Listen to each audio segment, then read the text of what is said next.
Video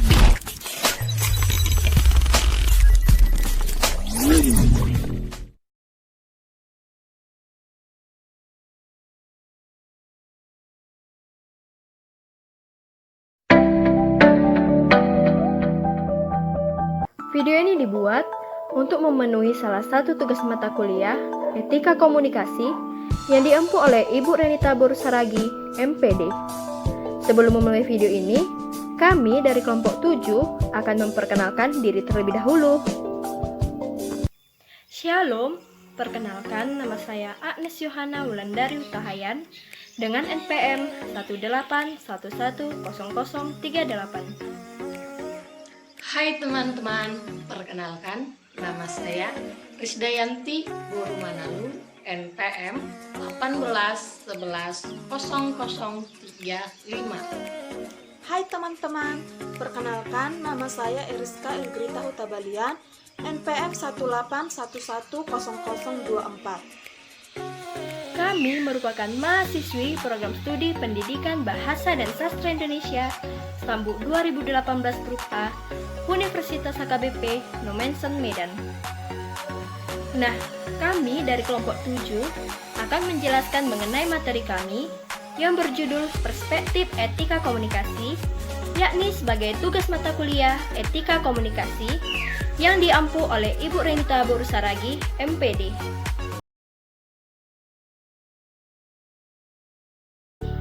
Nah, dalam kehidupan bermasyarakat, terdapat suatu sistem yang mengatur tentang cara manusia bergaul. Tata cara pergaulan untuk saling menghormati biasanya kita kenal dengan sopan santun, tata krama, dan lain sebagainya. Tata cara pergaulan, aturan perilaku, adat kebiasaan manusia dalam bermasyarakat, dan menentukan nilai baik dan buruk, itulah yang disebut dengan etika. Etika yang berarti kebiasaan norma-norma, nilai-nilai, kaidah-kaidah, dan ukuran-ukuran baik dan buruk tingkah laku manusia. Nah, jadi etika komunikasi adalah norma, nilai, ataupun tingkah laku baik dalam kegiatan komunikasi di suatu masyarakat. Nah, setelah kita mengetahui apa itu etika dan etika komunikasi, kita juga harus mengetahui apa itu manfaat dari etika komunikasi, agar kita lebih memahaminya dan kita tahu apa itu tujuan dari etika komunikasi dalam kehidupan sehari-hari kita. Nah, manfaatnya itu, yang pertama, melancarkan komunikasi dengan orang lain. Yang kedua, memahami apa yang dikomunikasikan dengan orang lain ataupun lawan bicara kita.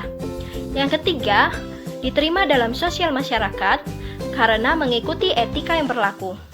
Yang keempat, memperkuat hubungan yang terjalin dengan orang lain.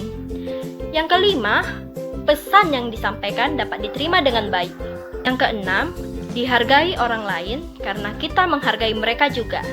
Dan yang terakhir, tidak bertindak sembarangan dan seenaknya dalam berkomunikasi. Nah, di dalam etika komunikasi, ada juga dikenal dengan penggolongan-penggolongan.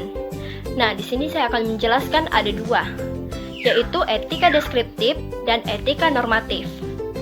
Sebelumnya, dalam menelaah ukuran baik dan buruk suatu tingkah laku yang ada dalam masyarakat, kita bisa melakukan penggolongan etika, yaitu ada dua kategori.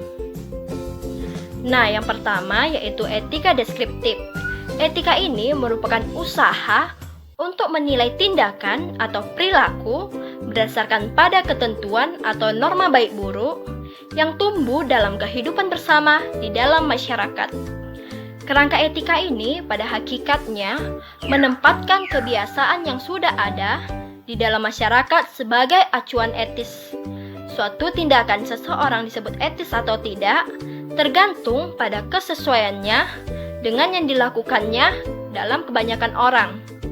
Contohnya, seperti sekarang sudah wajar bagi pria untuk memiliki rambut panjang, karena di dalam masyarakat sudah menjadi kebiasaan dan tidak dihalangi lagi.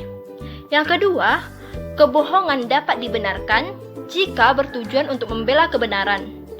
Yang ketiga, dalam keluarga, orang tua harus bisa menjadi teman sebaya bagi anak-anaknya. Nah, yang kedua ada etika normatif. Etika ini merupakan etika yang menetapkan berbagai sikap dan perilaku yang ideal dan seharusnya dimiliki oleh manusia, atau apa yang seharusnya dijalankan oleh manusia, dan tindakan apa yang bernilai dalam hidup ini. Nah, jadi dapat disimpulkan dari etika normatif, yaitu sebagai ilmu yang mempelajari perilaku manusia yang berkaitan dengan baik buruknya perbuatan atau tingkah laku dalam kehidupan bermasyarakat.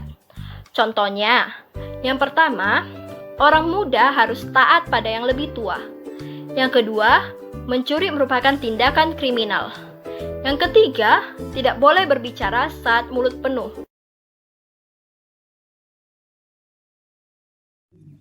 Baiklah, di sini saya akan menjelaskan tentang etika-etika lazimnya ada dalam masyarakat Indonesia. Yang pertama, membuka pintu komunikasi. Hubungan antar manusia dalam masyarakat dibina dalam dasar hal-hal yang kecil yang mengakrabkan persahabatan. Kebiasaan itu sudah cukup lazim di masyarakat kita. Yang pertama, contohnya adalah seperti melambaikan tangan. Yang kedua, ucapan kata yang sopan. Yang ketiga, cobalah mengajak berjabat tangan. Yang kedua, etika komunikasi tatap muka. Etika komunikasi tatap muka ini adalah etika yang berbicara secara langsung dengan tujuan dengan orang tersebut.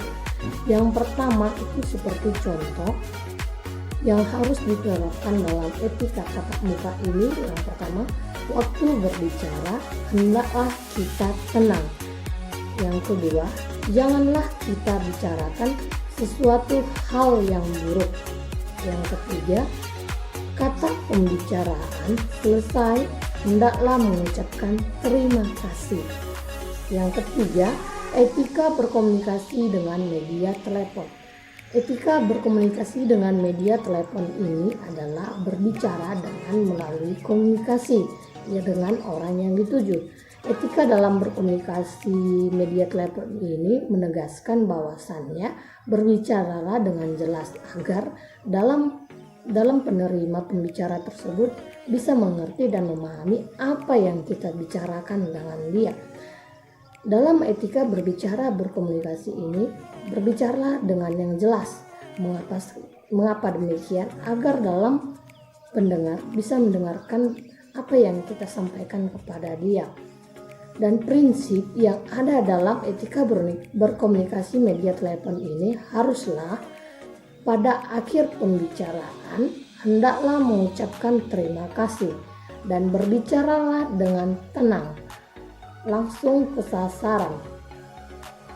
Jangan berbicara dengan orang lain sehingga kamu bisa menyampaikan apa yang ingin kamu sampaikan dengan pendengar dengan jelas. Sekian dari penjelasan saya, terima kasih. Dan dilanjutkan oleh teman saya.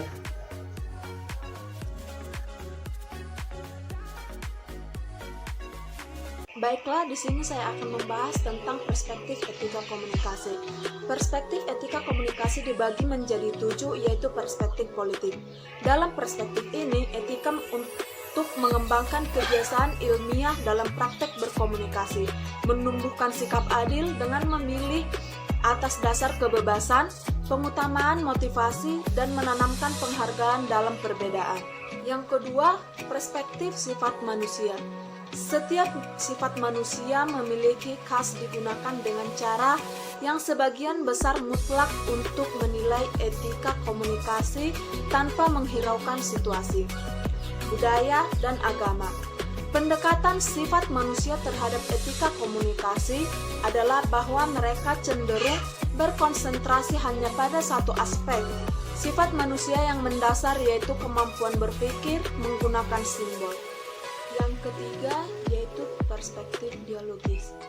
Komunikasi adalah proses transaksi diagonal yang bersifat dua arah.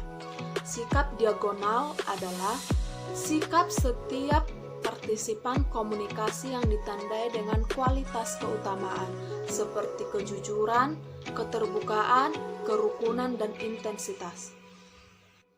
Yang keempat, yaitu perspektif situasional. Perspektif situasional yaitu menekankan karakter kontekstual standar etika yang seharusnya mempengaruhi persuasi, yakni bahwa tugas atau kedudukan pembujuk ditentukan situasi tertentu, khalayak, dan masyarakat. Dalam pandangan situasional, sifat perspektif pembujuk menyarankan memiliki pedoman nilai etika. Yang kelima yaitu perspektif religius, yaitu kitab suci dipakai sebagai standar mengevaluasi etika komunikasi. Pendekatan Alkitabiah dalam agama membantu manusia untuk menemukan pedoman yang kurang lebih pasti dalam setiap tindakan manusia. Keenam yaitu perspektif utilitarian. Standar utilitarian untuk mengevaluasi cara dan tujuan komunikasi dapat dilihat dengan adanya kegunaan, kesenangan, dan kegembiraan. Yang ketujuh adalah perspektif legal. Perspektif legal adalah perilaku komunikasi yang legal sangat disesuaikan dengan peraturan yang berlaku dan dianggap sebagai perilaku yang etis. Sekian pemaparan materi kami yang berjudul Perspektif Etika Komunikasi dari kelompok 7. Semoga materi ini dapat bermanfaat bagi kita semua. Terima kasih.